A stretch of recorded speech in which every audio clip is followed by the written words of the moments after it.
Good morning. तो enzymes का वो बता दिया था तुम लोगों को ना, एंजाइम्स के पार्ट्स, पोलो एंजाइम, एपो एंजाइम, है ना। Good morning. तो देखो यहाँ पे तुम्हें पढ़ना है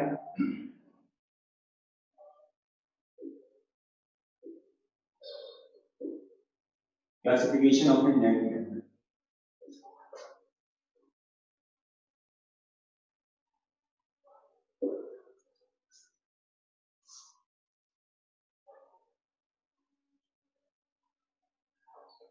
जैसे एंजाइम को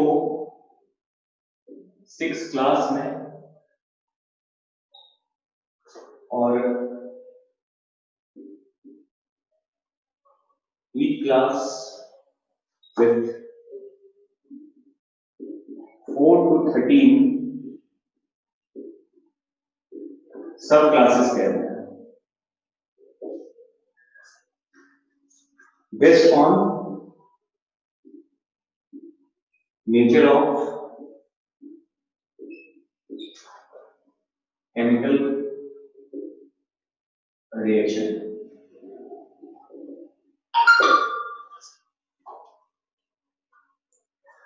वो किस तरह के केमिकल रिएक्शन को कंप्लीट करता है उसके बेसिस पे हमने एंजाइम को 6 क्लास में डिवाइड किया है। हमने नहीं, मतलब वर्ल्ड वाइड ये क्लासिफिकेशन है और ये हर जगह अप्लीकेबल होता है। इसका एक प्रॉपर सीक्वेंस है, उसी पैटर्न पे इसको हम डिस्कस करते हैं और ये आपका अपना सीक्वेंस नहीं होगा। जो सीक्वेंस बताया गया है एनसीईआरटी में उसी सीक्वेंस को आपको फॉलो करना है,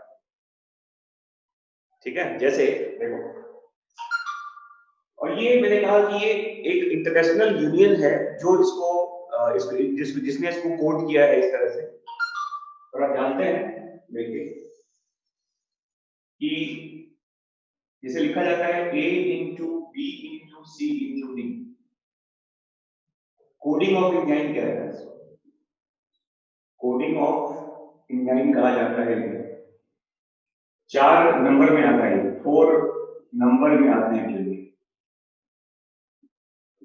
इसमें ए जो होता है, देखो ये क्लास होता है, बी को सब क्लास कहते हैं और ये सब उसके फिर माइनर कहते हैं, इंफ्रा क्लास भी होता है, एग्जांपल्स वगैरह भी होते हैं। तो इसमें हमें जाने की जरूरत नहीं है, हमें मेनली ध्यान देना है ए और बी कि 4 नंबर में हम एंजाइम को कोड करते हैं, कोडिंग कहा जाता है इसको। जैसे देखिए, आप जानते हो नंबर 1 पे जो फर्स्ट क्लास जो आता है उसे कहते हैं क्या? उसे कहते हैं ऑक्सीडो रिडक्टेज। ऑक्सीडो रिडक्टेज कहा जाता है। और जितने भी एंजाइम्स, एग्जांपल की बात करें तो जितने एंजाइम में ऑक्सीडेज लिखा हो, जितने एंजाइम में रिडक्टेज लिखा हो, या जितने एंजाइम में डिहाइड्रोजिनेज लिखा हो, वो सभी एंजाइम बिलोंग करते हैं इसी फर्स्ट ग्रुप से। याद रखिएगा, जितने भी एंजाइम आप जानते हो, इसमें समझ में आ जाएगा। पहले देखो ध्यान से, एंजाइम के 6 क्लास हैं, वर्ल्ड वाइड एक क्लासिफिकेशन किया गया है एंजाइम का, और हर क्लास का 4 से 13 सब क्लास होता है। और किसी भी एंजाइम को कोड करने के लिए हम 4 नंबर यूज करते हैं एबीसीडी के फॉर्म में। अभी बताता हूं कैसे होता है ये। जैसे देखो, मैंने कहा फर्स्ट क्लास जो है उसका नाम ऑक्सीडो रिडक्टेज है, पहला क्लास है। इस क्लास में 3 तरह के एंजाइम्स आते हैं। जिस एंजाइम्स के अंदर ये लिखा हो ऑक्सीडेज, रिडक्टेज, डिहाइड्रोजिनेज, वो सभी इसी क्लास के एंजाइम होते हैं। फर्स्ट क्लास का एंजाइम कहा जाता है, ऑक्सीडो रिडक्टेज से बिलोंग करता है। जैसे पढ़ा है आपने, साइटोक्रोम ऑक्सीडेज होता है ना, नाइट्रेट रिडक्टेज भी होता है, सक्सिनिक एसिड डिहाइड्रोजिनेज होता है। तो ये जो सारे एंजाइम्स हैं जहां पे ये वर्ड लगा हुआ है ऑक्सीडेज, रिडक्टेज, डिहाइड्रोजिनेज, ये किस क्लास में आएगा बताओ? ये फर्स्ट क्लास के एंजाइम कहे जाते हैं, ठीक है। फिर देखो नंबर 2, ट्रांसफरेज होता है। ट्रांसफरेज कहते हैं। जैसे देखो लिखा हुआ है नाम transphosphorylase, transphosphorylase, transaminase लिखा होता है, ट्रांस एमिनेज लिखा होता है, ट्रांस मिथाइलेज लिखा होता है। जैसे देखो क्या हुआ, मान लो ये दो मॉलिक्यूल है, देखो दो सबस्ट्रेट है और यहाँ पे हमने लगाया हुआ है CH3, ये बी पे CH3 लगा हुआ है और रिएक्शन हुआ, CH3 कहाँ पे आ गया ए पे और ये प्लस बी हो गया, तो ट्रांसफर हो गया ना ग्रुप का, मिथाइल यहाँ से यहाँ पहुंच गया। तो ये जो काम करेगा ये किसका फंक्शन है, ये फंक्शन ट्रांस मिथाइलेज का होता है, तो ट्रांसफर ऑफ ग्रुप कहते हैं। जैसे फॉस्फेट का ट्रांसफर हो गया तो ट्रांस फॉस्फोराइलेज हो जाएगा, एमीन ग्रुप का ट्रांसफर हो गया तो ट्रांस एमिनेज कह देंगे इसको, मिथाइल का ट्रांसफर हो गया तो ट्रांस मिथाइलेज कह दिया जाता है इसको। तो ग्रुप का ट्रांसफर होता है एक सबस्ट्रेट से दूसरे सबस्ट्रेट पे, समझ में आ गया। ऐसे एंजाइम का नाम ट्रांसफरेज कहा जाता है। तो ये दूसरा क्लास है। थर्ड क्लास में देखिए फिर हम कहते हैं हाइड्रोलिसिस आता है, हाइड्रोलिसिस, हाइड्रोलिसिस रिएक्शन जो करता है, हाइड्रोलिसिस रिएक्शन जो करता है। आप जानते हैं जितने भी डाइजेस्टिव एंजाइम होते हैं, ऑल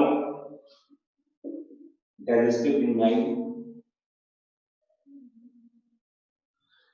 जैसे मान लो AB है, अब यहां से A प्लस B बन गया, बट इस रिएक्शन में एक H2O का एडिशन हो जाता है। जैसे मान लो आप जानते हैं सुक्रोज होता है, अब सुक्रोज में जानते हो इसमें ग्लूकोज और फ्रक्टोज होता है। अब आप जानते हैं कि इस पे जब सुक्रेज एक्ट करता है तो क्या बनेगा, ग्लूकोज प्लस फ्रक्टोज, बट इसमें क्या होता है एक H2O का एडिशन होता है। तो वाटर के इन्वॉल्वमेंट की वजह से मॉलिक्यूल्स ब्रेक करते हैं, breakdown of molecules in the presence of water कहा जाता है, इसको हाइड्रोलिसिस कहते हैं। समझ में आ रहा है सबको। सुक्रोज को आप तोड़ते हैं सुक्रेज से, सुक्रेज एंजाइम का नाम होता है, क्या बनता है, ग्लूकोज फ्रक्टोज बनता है। लेकिन ये जब फ्रक्टोज ग्लूकोज बनेगा तो पहले के रिएक्शन में एक H2O का क्या होगा, एडिशन होता है। तो एक हाइड्रोलिसिस का मतलब होता है कि वाटर की प्रेजेंस में मॉलिक्यूल का ब्रेकडाउन होता है, breakdown of molecules in the presence of water, water के एडिशन से ये टूटता है, ठीक है। कहने का मतलब ये देखो, अगर यहां पर AB का मॉलिक्यूलर वेट मान लो x है, AB का मॉलिक्यूलर वेट x है, तो A प्लस B का जो मॉलिक्यूलर वेट होगा वो x प्लस 18 हो जाएगा। एक 18 यहां पर मतलब आप जानते हैं H2O का ये एटॉमिक नंबर जो भी है, मास नंबर जो होता है, तो ये जो 18 इसमें ऐड हो गया, क्यों, एक H2O का एडिशन हुआ है इसमें ना। तो AB अगर x होगा तो A प्लस B का जो पूरा वेट होगा ये x प्लस 18 हो जाएगा। और जितने भी आप जानते हैं डाइजेस्टिव एंजाइम्स होते हैं सब इसी से बिलोंग करते हैं। समझ में आ गया सबको। हाँ भाई, समझ में आ रहा है सबको क्या कह रहा हूं, ठीक है। अब देखो नंबर 3 है, नंबर 4 पे कहते हैं लाइजेज होता है, लाइजेज। लाइजेज में ब्रेकडाउन होता है और यूनियन भी होता है, जुड़ते भी हैं without involving water, without involving water कहते हैं। इसमें वाटर का यूज नहीं होता। जैसे आप पढ़ेंगे डी कार्बोक्सिलेज वगैरह होता है, डी कार्बोक्सिलेज, एल्डोलेज वगैरह जो होता है, पढ़ा होगा एल्डोलेज वगैरह, ये सब जो एंजाइम आप जानते हैं, डी कार्बोक्सिलेज, एल्डोलेज, ये सब लाइजेज में आते हैं। फोर्थ ग्रुप है, देखो लाइजेज कहते हैं इसमें। इसमें डबल बॉन्ड भी बनता है। आपके एनसीईआरटी में देखो वो दिखाया हुआ है ऐसा कि अगर ऐसा दिखाया हुआ देखो, देखिए रिएक्शन में कैसे दिखाया है, सी ऐसे लिखा हुआ ना कि सी है, एक्स है और सी है, वाई है, तो यहां से सी डबल बॉन्ड सी आ जाता है, देखो यहां पर X Y plus C double bond C आ जाता है, तो डबल बॉन्ड क्रिएट करता है, देखो ये डबल बॉन्ड का फॉर्मेशन होता है। आपने वो पढ़ा होगा हेलोजन वाले में, एल्कोहलिक डिहाइड्रोजनेशन जो पढ़ा है आपने कि एल्कोहलिक केओएच के प्रेजेंस में वो डबल बॉन्ड क्रिएट हो जाता है जब आप, ये शायद मुझे याद जैसा आ रहा है, सही कह रहा हूं मैं? एक्वस केओएच यूज करते हैं तो ओएच का एडिशन हो जाता है, और एल्कोहलिक केओएच के प्रेजेंस में डबल बॉन्ड क्रिएट होता है आपके हाइड्रोकार्बन्स में। देखो मुझे भी केमिस्ट्री याद आ रहा है थोड़ा थोड़ा। तो इस तरह के जो रिएक्शंस होते हैं जहां वाटर का इन्वॉल्वमेंट नहीं है और उसके बिना उसके बिना ही मॉलिक्यूल्स का ब्रेकिंग हो जाता है या जुड़ भी जाते हैं, वो उसी को लाइजेस कहते हैं, लाइजेस कहा जाता है। ठीक है, समझ में आ गया सबको? ये भी याद रखिएगा। फिर देखो नंबर 5 पे आइसोमेरेज आता है। इसमें क्या कहते हैं, मॉलिक्यूलर रीअरेंजमेंट होता है ना, इंटर कन्वर्जन कहते हैं, inter conversion of optical, geometric और पोजिशनल आइसोमर्स कहा जाता है। तो क्या होता है, लिखा हुआ है इंटर कन्वर्जन कहते हैं, inter conversion of optical, geometric और पोजिशनल आइसोमर्स। ये आपके एनसीईआरटी में लिखा हुआ है, डेफिनेशन इसका देखिएगा। इंटर कन्वर्जन कहते हैं ऑफ ऑप्टिकल, ज्योमेट्रिक और पोजिशनल आइसोमर्स। जैसे आप जानते हो कि ग्लूकोज 6 फॉस्फेट जो होता है वो फ्रक्टोज 6 फॉस्फेट बन जाता है, बनता है ना ग्लाइकोलिसिस के रिएक्शन में, और आइसोमेरेज इसमें इन्वॉल्व होता है।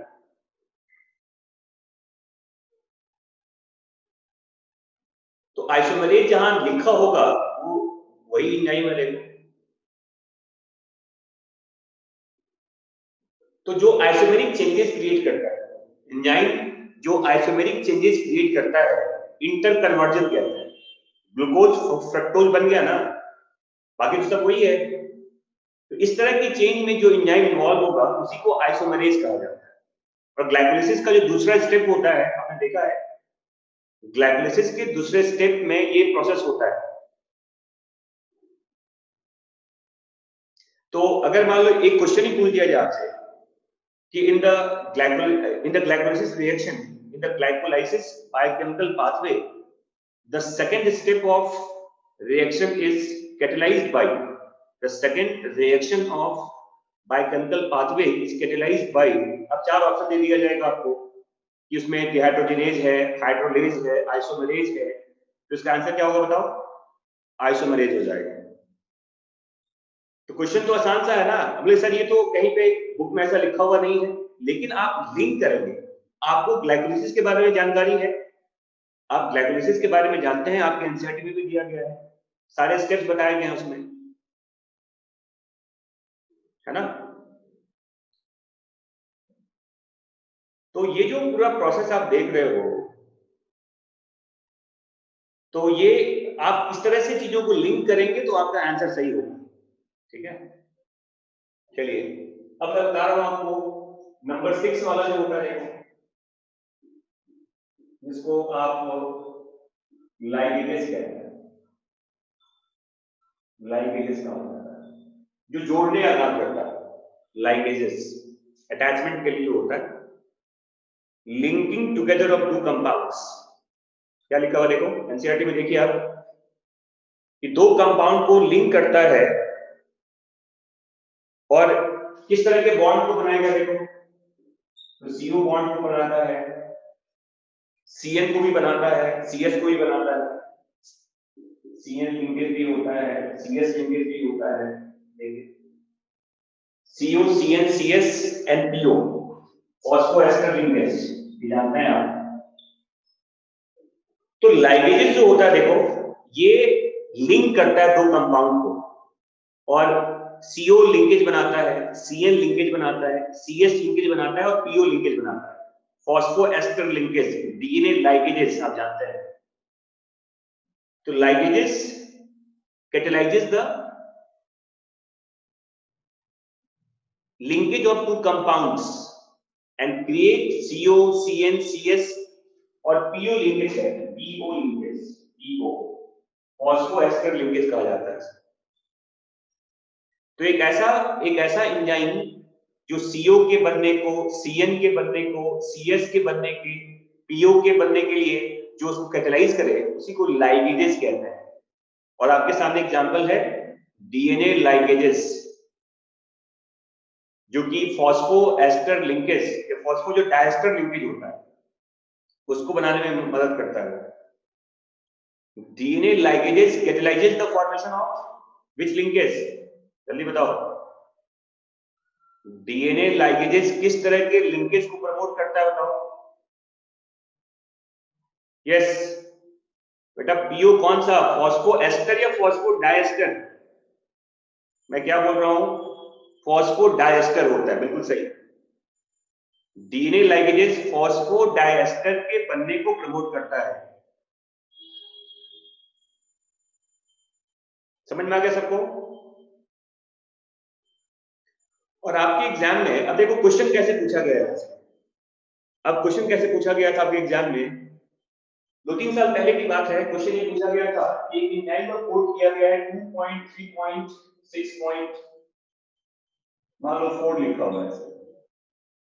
जस्ट एक रैंडम क्वेश्चन था कि एक एंजाइम का कोड किया गया है 2.3.6.4, तो ये किस क्लास का एंजाइम होगा।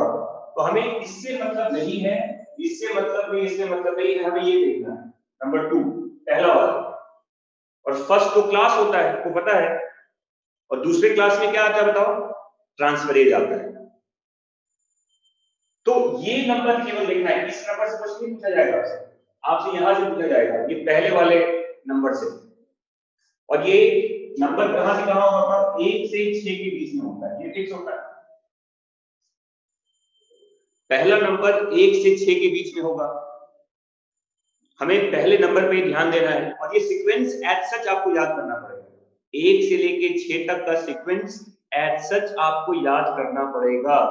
उसमें आप अपने तरफ से कुछ याद नहीं कर लेंगे, जिस सीक्वेंस में बताया गया है उसी सीक्वेंस में आप इसे याद रखेंगे।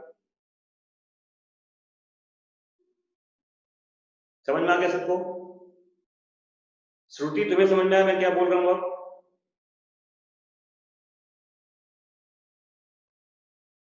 जिसको समझ में नहीं आया था उसको समझ में आ गया? हाँ जी बच्चों, अब देखो मैं थोड़ा थर्मोडायनेमिक्स पे आपको ज्ञान दे रहा हूँ। पढ़ा थर्मोडायनेमिक्स आप लोगों ने केमिस्ट्री में, वो भी आपके चैप्टर में है थोड़ा सा। जैसे देखो एक चीज लिखा गया आपके बुक में कि आपका जो ये जो एक लिविंग ऑर्गेनिज्म जो होता है, देखो एक लिविंग ऑर्गेनिज्म जो होता है, इसमें कहते हैं थाउजेंड्स ऑफ मेटाबोलाइट्स होते हैं, थाउजेंड्स ऑफ मेटाबोलाइट्स कहते हैं।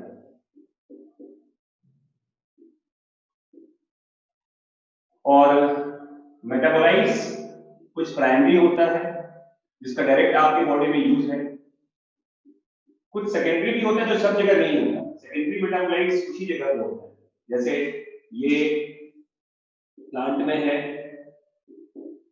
बैक्टीरिया वगैरह में भी होता है, फंजाई वगैरह में भी मिलता है। सेकेंडरी मेटाबोलाइट्स वो होते हैं जिसका फंक्शन जो होता है नॉट क्लियर कहते हैं, not clear in the same organism, in the same organisms.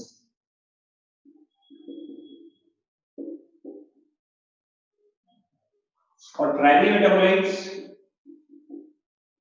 Continuously use होता है इन मेटाबॉलिक प्रोसेस।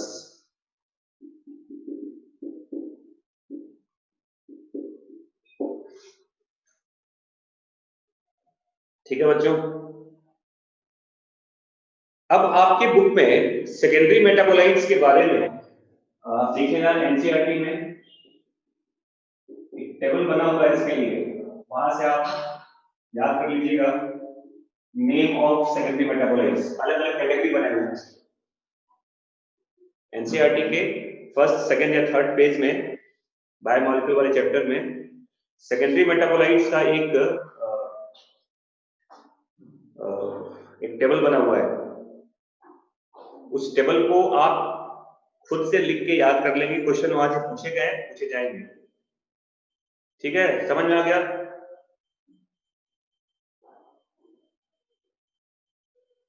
और जितने भी आप न्यूक्लियोटाइड्स है, न्यूक्लियोसाइड है, ग्लूकोज है, फ्रक्टोज है, जो हमारे बॉडी में कॉन्टिन्यूसली यूज हो रहा है, तो जो मेटाबॉलिक प्रोसेस में कॉन्टिन्यूसली इन्वॉल्व होते हैं वो हमारे प्राइमरी मेटाबोलाइट्स होते हैं।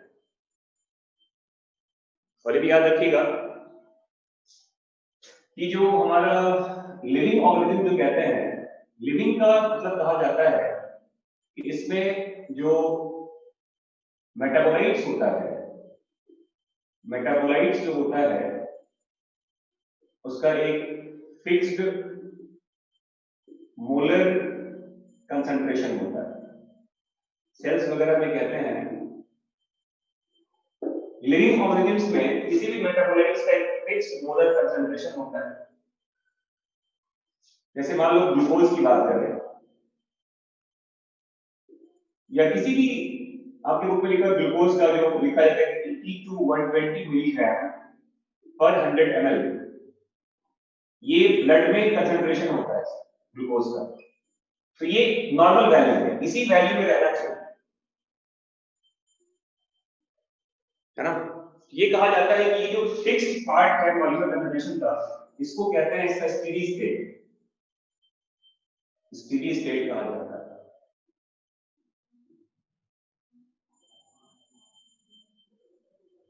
स्टेडी स्टेट का मतलब यही होता है कि किसी भी मेटाबोलाइट्स का कंसंट्रेशन आपके सेल्स में, आपकी बॉडी में, वो एक फिक्स्ड अमाउंट में होता है, स्टेडी स्टेट कहा जाता है।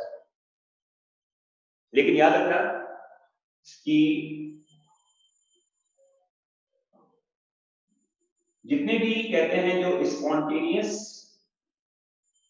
रिएक्शन होता है, वो ए से बी जब बनेगा तो कहते हैं ये इक्विलिब्रियम की तरफ जाना चाहता है, टेंड टुवर्ड्स इक्विलिब्रियम। और इक्विलिब्रियम का मतलब होता है नो वर्क, और नो वर्क का मतलब कहा जाता है फिर हेवी मेटल होगा। तो एवरी फिजिकल और केमिकल प्रोसेस, देखो कोई भी फिजिकल या केमिकल प्रोसेस जो होता है आपकी बॉडी में, स्पॉन्टेनियसली जो होता है वो इक्विलिब्रियम की तरफ जाना चाहता है, लेकिन हम इक्विलिब्रियम को जाना नहीं देना चाहते, क्योंकि वर्क जब तक आपका हो रहा है ना, ऐसा लिखा जाता है कि हमारा जो सेलुलर प्रोसेस होता है वो स्टेडी स्टेट में होता है, बट इन नॉन इक्विलिब्रियम कहा जाता है। क्योंकि इक्विलिब्रियम का मतलब होता है कि आपका सेल सब काम नहीं करेगा, अरे ग्लूकोज का कंसंट्रेशन आपके ब्लड में 80 टू 120 मिलीग्राम होता है पर 100 ml, और ये तो वैल्यू फिक्स है ना। अगर ज्यादा होगा तो प्रॉब्लम है, कम होगा तो प्रॉब्लम है। तो हर सेल्स के अंदर हर मेटाबोलाइट्स का जो, हाँ भाई, जो लिखा हुआ एनसीईआरटी में, वो मैंने कहने का मतलब ये है कि हर मेटाबोलाइट्स का जो अमाउंट होता है वो फिक्स होता है ना। और ये भी लिखा हुआ है देखो कि नॉन इक्विलिब्रियम कैसे होता है, तो कहते हैं by continuous input of energy, continuous input of energy कहा जाता है। तो जो लिविंग स्टेट कहते हैं, जो लिविंग स्टेट कहा जाता है, जिंदा है, वो एक स्टेडी स्टेट में है, बट वो नॉन इक्विलिब्रियम में होता है।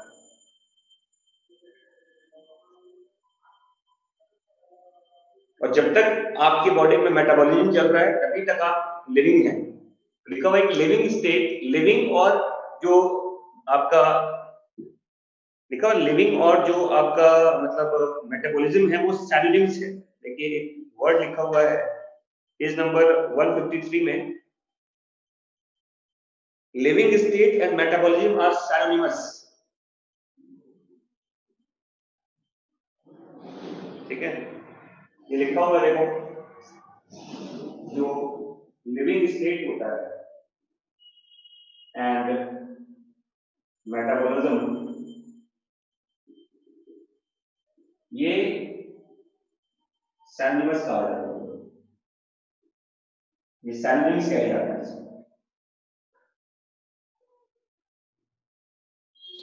ठीक है,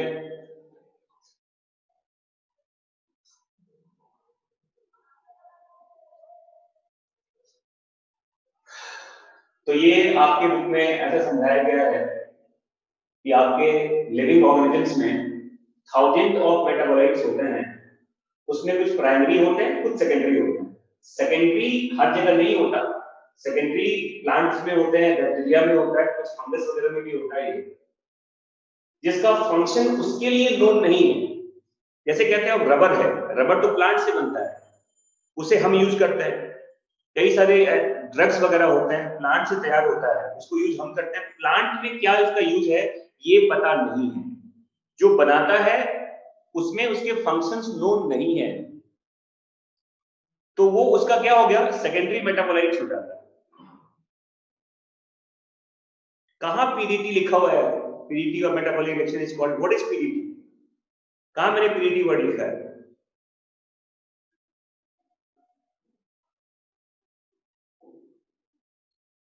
तो मैंने कहा कि आपके बुक में ऐसा लिखा हुआ है कि जितने भी फिजिकल और केमिकल प्रोसेस होते हैं वो आपके सिस्टम को इक्विलिब्रियम में लेके जाना चाहता है। जितने भी स्पॉन्टेनियस रिएक्शन हो रहे हैं, चाहे वो फिजिकल हो चाहे वो केमिकल हो, इट टेंड्स टुवर्ड्स इक्विलिब्रियम। और कहते हैं, फिजिक्स में पढ़ा है, इक्विलिब्रियम का मतलब होता है नो वर्क। अगर कोई भी रिएक्शन सिस्टम इक्विलिब्रियम में आ गया तो कहते हैं कोई वर्क नहीं हो रहा है। और वर्क नहीं होने का मतलब बताओ, वो डेथ वाली बात करते हैं। तो आपके बॉडी में एक ऐसा कंडीशन होता है कि वो आपका सेलुलर सिस्टम नॉन इक्विलिब्रियम में रहेगा, स्टेडी स्टेट रहता है। किसी भी मेटाबोलाइट्स का अमाउंट तो फिक्स होता है, लेकिन वो इक्विलिब्रियम में नहीं रहता, नॉन इक्विलिब्रियम रहता है, क्योंकि कॉन्टिन्यूअस आपके सेल्स में एनर्जी का इनपुट हो रहा होता है। And in that way we maintain our non equilibrium state. ये लिखा हुआ है एनसीईआरटी में, अरे पेज नंबर 153 खोल के पढ़ लीजिएगा जिसको भी कंफ्यूजन है एनसीईआरटी का। ठीक है, ये पीडीटी वर्ड कहां से आ गया तुम्हारे पास? नीति ये बताना, ये पीडीटी वर्ड मैंने लिखा है क्या इसमें? ये पीडीटी क्या है यहाँ पे? अच्छा, पूरा लिखो ना, product.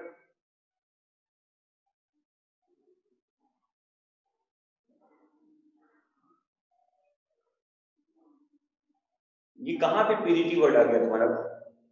Product of metabolic reaction is called,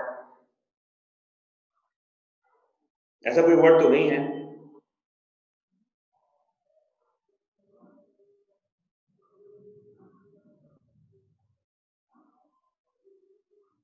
obviously बात है, प्रोडक्ट तो हमेशा तुम्हारा प्राइमरी होगा, सेकेंडरी क्यों होगा वो?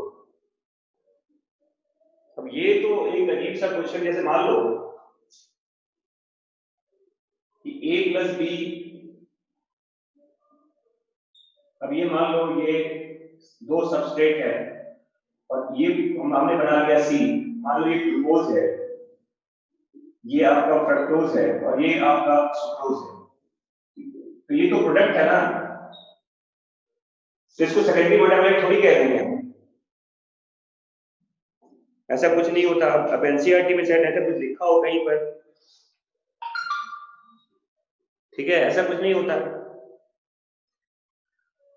मतलब ये क्वेश्चन ही नॉनसेंस वाला क्वेश्चन कहते हैं, बेवकूफी वाला क्वेश्चन है ये। It is all called nonsense type of question कि ए और बी मान लो ग्लूकोज फ्रक्टोज है और उसे सी बन गया और सी सुक्रोज बन गया, तो सी तो प्रोडक्ट है ना यहाँ पर, तो उसको क्या बोलेंगे? सेकेंडरी मेटाबोलाइट बोल देंगे उसको। अरे वो भी तो प्राइमरी का ही पार्ट है इसमें। तो कुछ कुछ हमारे कुछ अच्छे अच्छे टीचर बड़े समझदार हैं, वो पता नहीं क्या सोच लेते हैं, क्या फ्रेम करते हैं क्वेश्चन, गॉड नोस। चलिए, मेरे ख्याल से इस क्वेश्चन में कोई मतलब नहीं है, इट्स ऑल बेसलेस क्वेश्चन कि किसी भी प्रोडक्ट का क्या होगा लिमिट।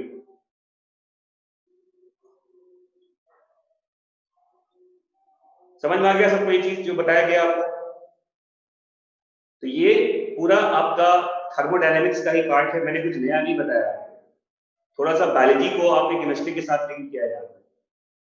और वो जो पैराग्राफ है आपका 153 पेज में, लास्ट पैराग्राफ, उसको आप एक बार ध्यान से पढ़ लीजिएगा, क्वेश्चन वहां से फ्रेम हो सकते हैं कि इसमें से कितने स्टेटमेंट सही हैं। तो उस जगह से ट्रू फॉल्स वाले क्वेश्चन बन सकते हैं। 153 लास्ट जो उसका पैराग्राफ दिया हुआ है, ठीक है बच्चों, समझ में आ गया सबको?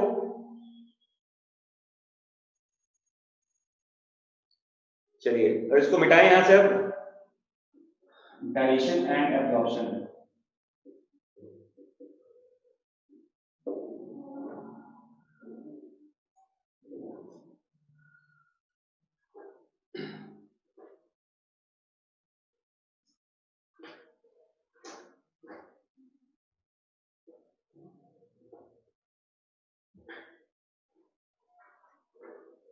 देखिए, अब नया पार्ट फिजियोलॉजी स्टार्ट कर रहे हैं, है ना? तो देखो, इसमें सबसे पहले हम यूज करते हैं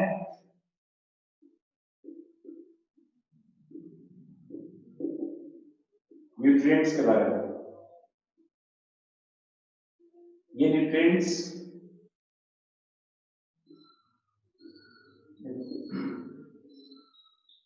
ये एक प्रिंसिपल न्यूट्रिएंट्स भी आता है इसमें,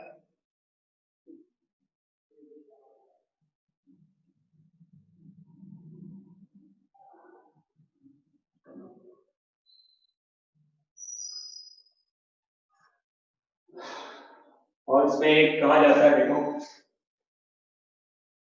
नॉन कैलोरिफिक न्यूट्रिएंट्स भी होता है। एक प्रिंसिपल वाला कैलोरिफिक होता है, कैलोरिफिक न्यूट्रिएंट्स कहते हैं इसको, और ये नॉन कैलोरिफिक न्यूट्रिएंट्स कहते हैं। जैसे आप जानते हो कार्बोहाइड्रेट, प्रोटीन और लिपिड्स। आइए बच्चों, देखो यहाँ पे मैं क्या कह रहा हूँ कि कार्बोहाइड्रेट, प्रोटीन, लिपिड, ये हमारा कैलोरिफिक न्यूट्रिएंट्स कहते हैं, प्रिंसिपल कंपोनेंट होता है।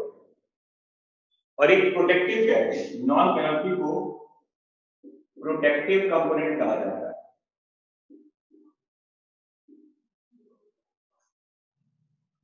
प्रोटेक्ट करता है, देखो जैसे आप जानते हैं वाइटामिन होता है,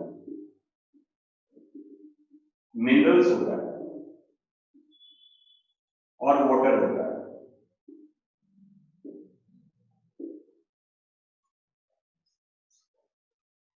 इससे कोई कैलोरी नहीं मिलता हमें, बट मेटाबॉलिक रिएक्शन को बहुत अच्छी तरीके से रन करने के लिए हमें इसकी जरूरत होती है,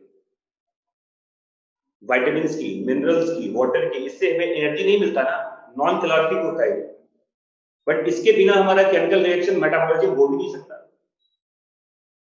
प्रोटेक्टिव कंपोनेंट कहते हैं। आपके हेल्थ को प्रॉपर मेंटेन रखने के लिए हमें इन चीजों की जरूरत होती है, इससे कोई एनर्जी हमें नहीं मिलता। और आप जानते हैं कि आप पढ़ोगे, एक कहा जाता है ग्रॉस वैल्यू होता है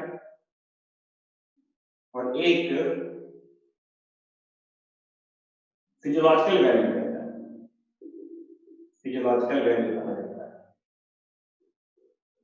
जैसे आपने पढ़ा होगा कि कार्बोहाइड्रेट का जो ग्रॉस होता है ये नियरली 4.2 और फिजियोलॉजिकल 4 या 4.1 किलो कैलोरी कहता है पर ग्राम शायद होता है वैल्यू।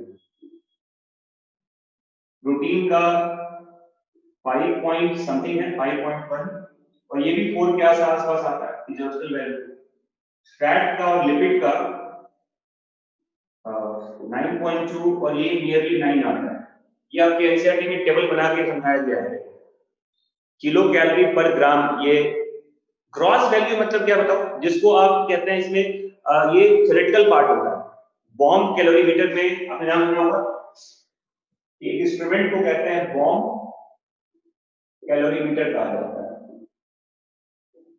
इस कैलोरीमीटर से हमें ग्रॉस वैल्यू पता चलता है, बट एक्चुअल जो आपका एनर्जी है वो ग्रॉस से कम होता है।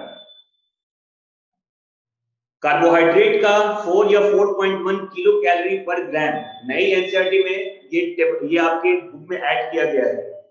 और ये याद रखिएगा, क्वेश्चन यहां से पूछा जा सकता है। पुरानी एनसीईआरटी में नहीं था, नई एनसीईआरटी में ये ऐड किया गया है, तो must remember that part.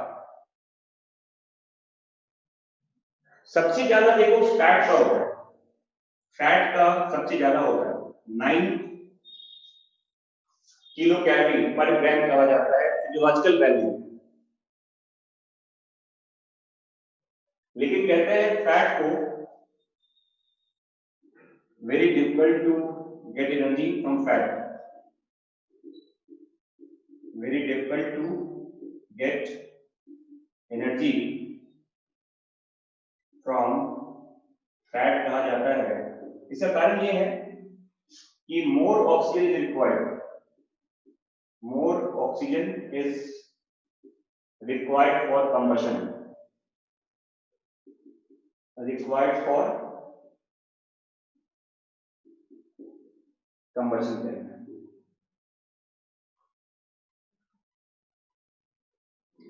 Fat से एनर्जी बहुत ज्यादा मिलता है हमें, लेकिन एक्चुअली फैट को हम बर्न नहीं कर सकते बहुत आसानी से, क्योंकि इसको बहुत ज्यादा ऑक्सीजन चाहिए।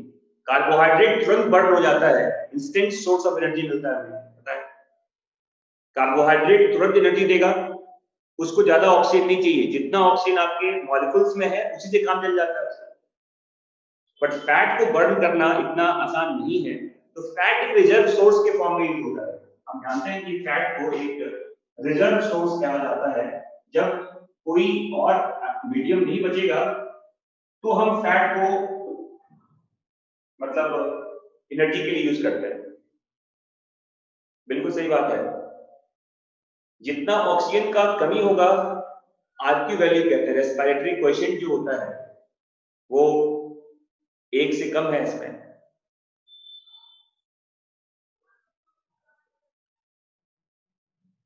तो ये चीज आपको याद होना चाहिए कि जब आप फास्टिंग पे होते हैं तो सबसे पहले हम यूज करते हैं ग्लाइकोजन, फिर हम यूज करते हैं फैट को, सबसे बाद में प्रोटीन को यूज किया जाता है। Sequence of utilization of nutrient से ही। फास्टिंग में जब आप होते हैं, बहुत लंबे समय तक फास्टिंग करते हैं अगर आप, तो सबसे पहले हम ग्लाइकोजन यूज करते हैं, फिर फैट पे आते हैं, और प्रोटीन का मैक्सिमम हम 50% यूज कर सकते हैं फॉर एनर्जी। उसके बाद एचपीडी हो जाता है।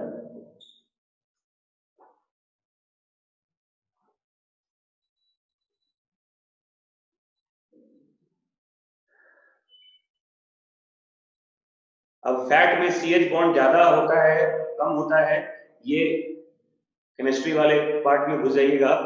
अभी बस इतना याद रखिए कि फैट को बर्न करने में, बर्न करते हैं तो ज्यादा एनर्जी मिलता है, पर उसको बर्न करना आसान नहीं होता।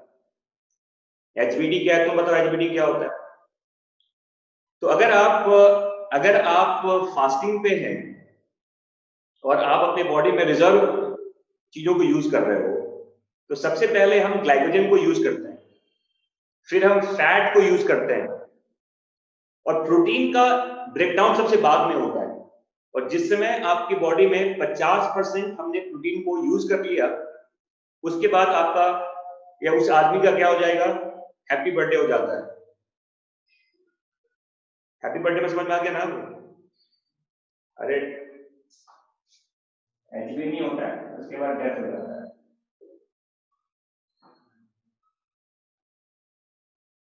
तो ये सीक्वेंस होता है, देखो कि किस सीक्वेंस में हम अपने बॉडी में, किस सीक्वेंस में हम अपने बॉडी में रिजर्व चीजों को यूज करते हैं। और ग्लूकोज तो हमारा इंस्टेंट सोर्स होता है, ग्लूकोज इंस्टेंट सोर्स कहते हैं, और उसी ग्लूकोज से ग्लाइकोजन बनता है। और याद रखिएगा कि कार्बोहाइड्रेट जो आप इंटेक करते हो, कार्बोहाइड्रेट का फेट क्या है, कुछ तो ग्लूकोज में तुरंत यूज होगा, कुछ ग्लाइकोजन बनेगा, और बल्क में ये फैट में कन्वर्ट हो जाता है। देखो, जो खाना आप खा रहे हैं,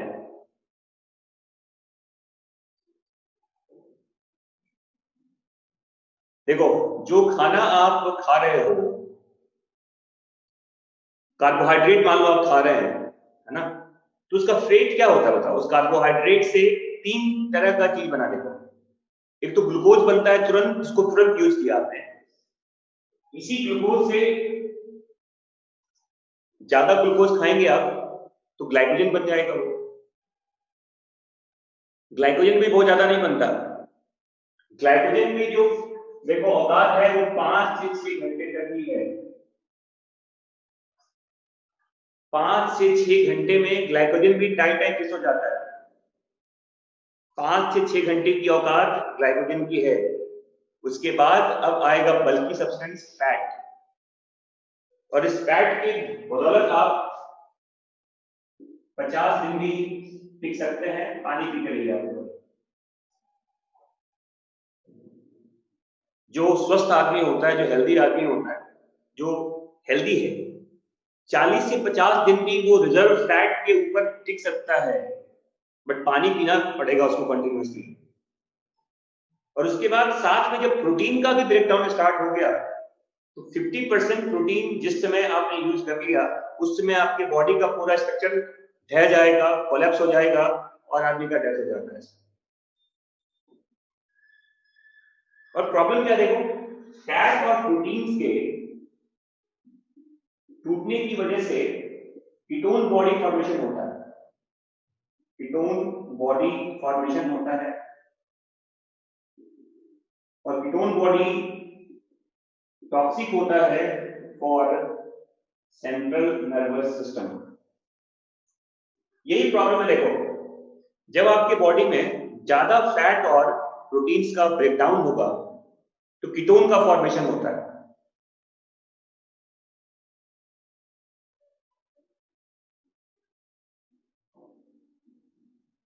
मतलब फास्टिंग पे बैठे हुए हो और प्रोटीन खाओगे, अरे प्रोटीन बिल्डिंग ब्लॉक होता है, ज्यादा किडनी इस्तेमाल मत करो। यहां देखो, तो फैट और प्रोटीन की वजह से हमारे बॉडी में कीटोन का जो फॉर्मेशन है वो ज्यादा होता है, और वो कीटोन आपके सेंट्रल नर्वस सिस्टम के लिए टॉक्सिक होता है। ठीक है, और आप याद रखिएगा कार्बोहाइड्रेट के इंटेक से, अरे कुछ अच्छा नहीं होता कीटोन, ये किसने कह दिया ब्लड के लिए अच्छा होता है? कीटोन का एक लेवल होता है, कीटोसिस हो जाएगा, एसिडोसिस हो जाएगा, और लिविंग से नॉन लिविंग हो जाएंगे। ज्यादा डॉक्टर बनने की जरूरत मत करो। जब पहुंचोगे कॉलेज में तो ये सब डिस्कस कर लेना वहां। अभी जितना जरूरत है वो समझो पहले, दिमाग में बहुत कुछ आता रहेगा, उसको दबा के रखिए। तो देखो, कार्बोहाइड्रेट के टूटने से ग्लूकोज बनता है, कुछ ग्लूकोज ग्लाइकोजन में कन्वर्ट होता है, और मैक्सिमम कार्बोहाइड्रेट जो इंटेक करते हैं आप, वो फैट में कन्वर्ट हो जाता है। तो ये मत समझिएगा कि अगर आप केवल घी खाते हैं, बटर खाते हैं, उससे भी फैट होता है। अगर आप ज्यादा अमाउंट में कैलोरी इंटेक कर रहे हो, आप रोज इतना चावल खा रहे हैं, इतनी रोटी खा रहे हैं, आप 10 रोटी और आधा केजी आप चावल खा रहे हैं, अगर सर मैं तो रोटी खाता हूं, मैं तो घी खाता ही नहीं, तो रोटी भी ज्यादा खाएंगे तो फैट में कन्वर्ट होगा वो। तो आपके आपके देखो, ओबेसिटी कंट्रोल करने का सबसे बेस्ट तरीका क्या है कि आपको अपने डाइट में कैलोरी को कंट्रोल करना है, कार्बोहाइड्रेट का इंटेक कम कीजिए आप। और देखो, बैलेंस डाइट क्या होता है? If you talk about balance diet, तो बैलेंस डाइट में याद रखिएगा, देखो क्या होता है, 3/5 कार्बोहाइड्रेट होता है, 1/5 प्रोटीन होता है, और 1/5 फैट भी होता है। इक्वल अमाउंट में होता है। देखो, एक एडल्ट के लिए ग्रोइंग एज में हो सकता है प्रोटीन की जरूरत ज्यादा पड़े, बट कार्बोहाइड्रेट हमेशा ज्यादा होता है बैलेंस डाइट में। तो बैलेंस डाइट कहने का मतलब, एक हेल्दी एडल्ट के लिए जो बैलेंस डाइट होता है, उसमें 3/5 कार्बोहाइड्रेट होता है, 1/5 प्रोटीन होता है, और 1/5 फैट होता है। हाँ, अगर आपको मसल्स बिल्डिंग करनी है, आप बॉडी बिल्डिंग कर रहे हैं, तो रेस्पेक्टिवली आपको थोड़ा प्रोटीन ज्यादा लेना पड़ेगा, बट स्टिल कार्बोहाइड्रेट का अमाउंट सबसे ज्यादा होता है, क्योंकि कार्बोहाइड्रेट हमारा इंस्टेंट सोर्स ऑफ एनर्जी है। समझ में आ गया सबको ये चीज?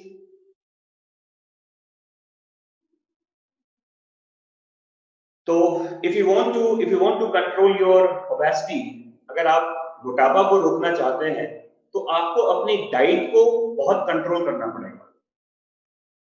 और जो आपका फूड हैबिट है, उसमें एक आपको परिवर्तन लाने की जरूरत है। Change your food habit.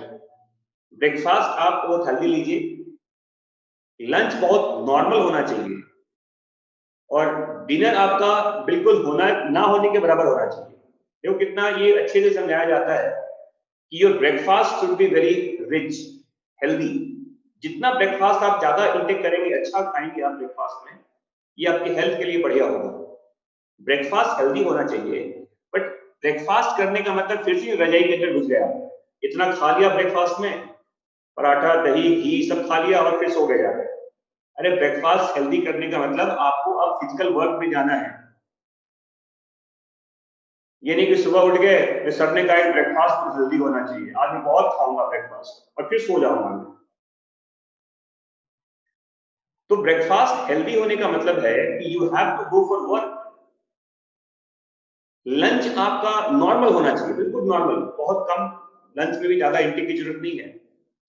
Evening जो कहते हैं, साथ इवनिंग टाइम में अगर आप समोसे और इडली बड़ा डोसा खा लेते हैं तो खा सकते हैं, लेकिन रात का जो आपका डिनर है उसको स्किप भी कर सकते हैं आप। सैलेड्स खा लीजिए आप, फाइबर्स खा लो आप, कैलोरी की जरूरत नहीं है। आपके पेट में हमेशा रोटी चावल और बटर चिकन जाए जरूरी नहीं है ना। अरे सैलेड्स, 2 4 5 मूली के पत्ते खा लीजिए, कुकुम्बर होता है, नॉन कैलोरीफिक डाइट ले लीजिए आप। आपके स्टमक को भरना होता है केवल, और भरने के लिए उसमें बटर चिकन जाना जरूरी थोड़ी है। समझ में आ गया? बिल्कुल सही बात है। बैलेंस डाइट लेंगे अगर आप तो कोई दिक्कत नहीं है, बट आपको अपने जो फूड हैबिट है ना, और हमारा बिल्कुल उल्टा होता है ना, हमारा बिल्कुल उल्टा होता है। हम ब्रेकफास्ट नॉर्मल लेते हैं, ना के बराबर लेते हैं, और लंच भी अच्छा कर लेते हैं, और डिनर का तो पूछिए ही मत। डिनर में तो लगता है कि 3 दिन का खाना एक साथ खा लेते हैं हम लोग। तो जो सबसे आपका लाइट होना चाहिए वो सबसे ज्यादा हैवी होता है। आप घर पे देखिए, बिल्कुल मतलब इवनिंग से ही डिनर की तैयारी होती है कि आज डिनर में क्या बनेगा। एक दिन पहले प्लानिंग होता है उसका कि आज डिनर में ये बनेगा, और बिल्कुल टेबल पे बैठ के आधे घंटे 1 घंटे डिनर करेंगे। तो ये सबसे बड़ा कारण है आपके मोटापा का, ओबेसिटी का सबसे बड़ा कारण यही है। रामदेव बाबा का नाम सुना है ना? क्या कहते हैं कि रात का खाना आपके लिए जहर होता है। रात का जो डिनर होता है आपके लिए जहर के बराबर है। जितना ये लाइट करोगे उतनी आपकी जिंदगी ज्यादा रहेगी। ज्यादा खाने का मतलब है जल्दी मौत, डेथ। जितना इंटेक कम करेंगे आप फूड का, मतलब इंटेक कम करने का तो ये खाना ही छोड़ देंगे। लेस फूड इंटेक करेंगे आप बैलेंस फॉर्म में, तो लाइफ आपकी अच्छी रहेगी। और बता दूं, दुनिया का 70% बीमारी, दुनिया का 70% बीमारी का एक ही कारण है, और वो है आपका ओबेसिटी, मोटापा, diabetes, hypertension, joints problem, bone problem. मोटा होना तो बेटा ऐसा है, कुछ आदमी मोटा हो ही नहीं सकता। कुछ भी खिला दो उसको, उसके बॉडी का मेटाबॉलिक रिएक्शन इतना बढ़िया होता है कि वो हमेशा लगेगा कैसा, लीन थीन हंग्री लुकिंग, लीन थीन हंग्री लुकिंग। कुछ भी खिला दो उसको, कहते नहीं वो ऐड आता है टीवी में, टीवी में ऐड आता है, देखो मैं कुछ भी खाता हूं मेरे बॉडी पे लगता ही नहीं है। तो ये आपकी, और देखो ये पतला रहना, देखो बॉडी वेट कम रहना, पतला रहना, ये हेल्दी है, इंस्टेड ऑफ कि आप मोटे हो जाए। तो आप पतले हैं, आपकी बॉडी में फैट नहीं है, आपको लगता है कि हम पतले हैं, तो अच्छी बात है, इससे कोई दिक्कत नहीं है आपको। अंडर वेट रहना सही है, ओवर वेट रहना सही नहीं है। समझ में आ गया बच्चों? चलिए, तो थोड़ा सा आप अपने खाने के अगर पैटर्न को चेंज करेंगे तो इससे आपका हेल्थ इंप्रूव करेगा, और लंबे समय तक आप खाते रहेंगे। पता लगे खाते खाते 55 साल में ही निकल गए बेचारे, बटर चिकन बहुत खा भी नहीं पाए अच्छे से वो। आप कम खाते रहिए तो ज्यादा खाएंगे, ज्यादा खाते रहोगे तो कम समय में ही लिविंग से नॉन लिविंग हो जाएंगे। ठीक है? और ये जो लॉकडाउन का पीरियड रहा है, इसमें तो लोगों ने दबा के खाया है घर पे, बाहर जाना था नहीं। तो लॉकडाउन में तो कई लोगों ने अपना वेट 10 किलो 15 किलो बढ़ा लिया है। घर पे बैठना है बस, कभी ये बन रहा है कभी वो बन रहा है, लोगों ने खूब खाया है।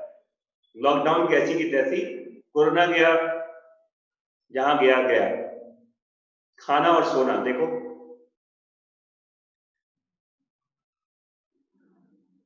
तो चलिए, यदि आओ, तो ये सब कहानी याद रखिएगा, थोड़ा सा क्वेश्चन भी आपको मिलेगा इस जगह से लिखा हुआ। और देखो, प्रोटीन के प्रोटीन की कमी से, प्रोटीन डेफिशिएंसी की कमी की वजह से, ये दो बीमारी है जो बच्चों में होता है।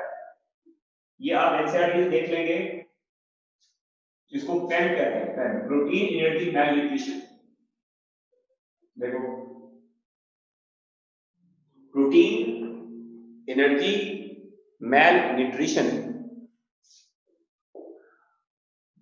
मैरस्मस और क्वासिकोर होता है। ये आप एक बार एनसीईआरटी से देख लेना ये क्या होता है। ये सप्लीमेंट्री पेज में मिल जाएगा या मेन पेज में भी लिखा हुआ है। क्वेश्चन यहां से आ सकता है। मैरस्मस और क्वासिकर आप देख लेना, ये इंपॉर्टेंट है आपके लिए। समझ में आ गया बच्चों?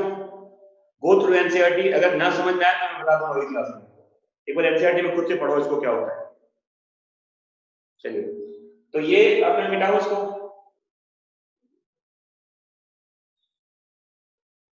मैम समझ में आ गया ना? प्रोटीन एनर्जी मैल न्यूट्रिशन कहते हैं, मैल न्यूट्रिशन मतलब ना ज्यादा भी अच्छी बात नहीं है, कम भी अच्छी बात नहीं है। भैया मसल बिल्डिंग किसको करना है? अरे मसल बिल्डिंग के लिए प्रोटीन की जरूरत होगी, बट मसल बिल्डिंग का कोई जरूरत नहीं है। इसको बिल्ड करो, नर्वस सिस्टम को बिल्ड करो। मसल बिल्डिंग के लिए अंडे खाओ, अंडे का व्हाइट वाला पार्ट, प्रोटीन का इंटेक करना पड़ेगा। रोज नॉनवेज खाइए, मटन खाइए, मटन नहीं खाओ चिकन खाओ, मिल्क तो है ही, मिल्क बहुत अच्छा सोर्स है प्रोटीन का, बट मिल्क में आयरन नहीं होता, आयरन डेफिशिएंट कहते हैं मिल्क को। मिल्क में कैल्शियम होता है, मिल्क में प्रोटीन होता है, मिल्क में आयरन की कमी होती है। मसल बिल्डिंग के लिए आपको प्रोटीन की ज्यादा जरूरत है, बट मसल बिल्डिंग उन्हें करना है जो बॉडी बिल्डर्स हैं।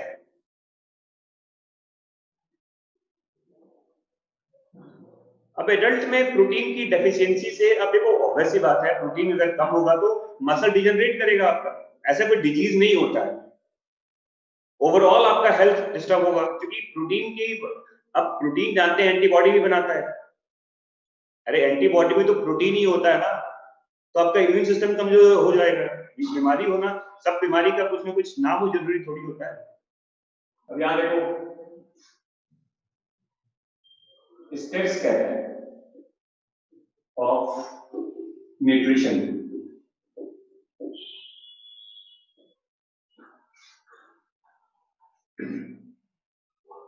तब जानते हैं इसमें सबसे पहले आप बात करते हैं इंजेक्शन की,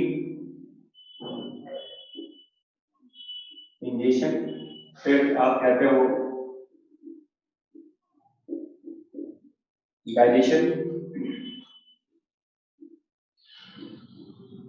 एब्जॉर्प्शन, एसिमिलेशन एंड इजेशन कहा जाता है।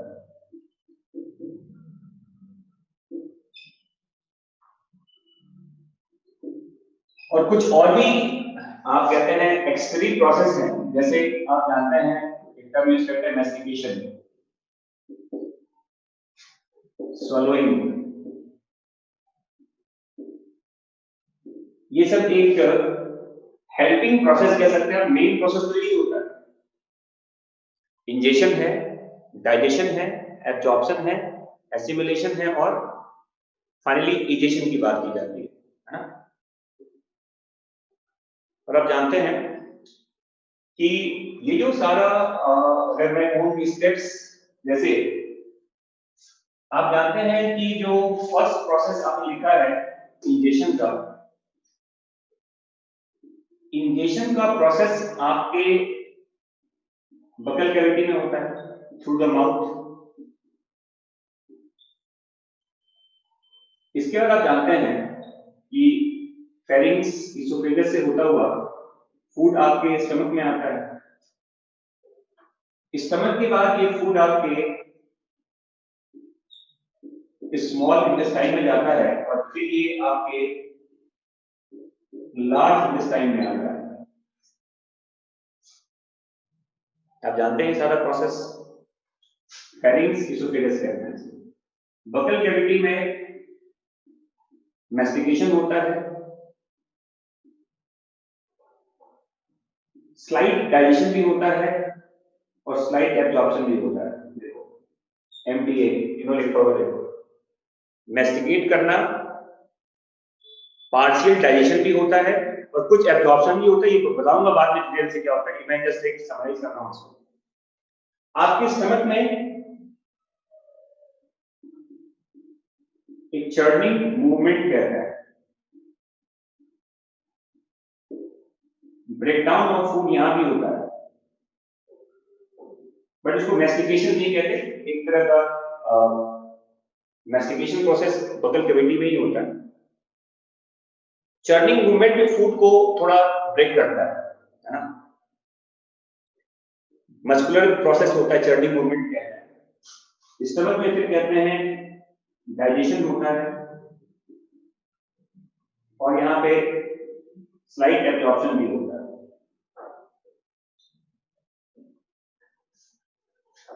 स्मॉल इंटेस्टाइन में देखो एक पढ़ेंगे आप, सेगमेंटल मूवमेंट कहते हैं, ये फूड को आगे ले जाता है। कंप्लीशन कहते हैं, कंप्लीशन ऑफ डाइजेशन कहते हैं, और मैक्सिमम एब्जॉर्प्शन होता है, चाहे वो वाटर हो चाहे फूड हो।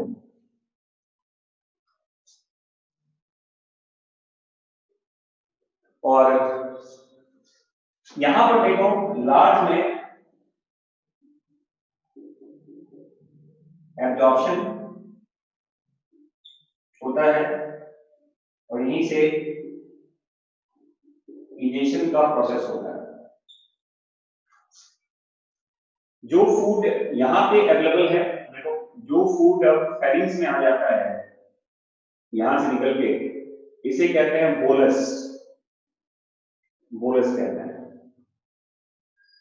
जो स्टमक में फूड आ गया उसको काइन कहते हैं, एसिडिक फूड काइन होता है।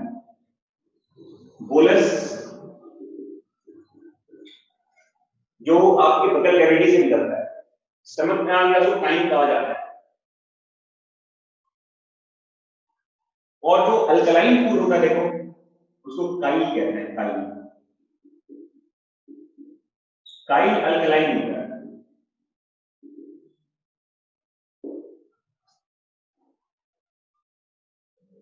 तो ये एक समरी है देखो कि बक्कल कैविटी में आपका मेस्टिकेशन हुआ, डाइजेशन होता है देखो कार्बोहाइड्रेट का, सबका नहीं होता, कार्बोहाइड्रेट का होता है। यहाँ डाइजेशन प्रोटीन का होता है स्टमक में, और यहाँ पे डाइजेशन कार्बोहाइड्रेट का भी, प्रोटीन का भी, लिपिड का भी, तीनों का होता है। मैक्सिमम एब्जॉर्प्शन फूड और वाटर दोनों ही आपके स्मॉल इंटेस्टाइन में होता है, वाटर एंड फूड, ठीक है।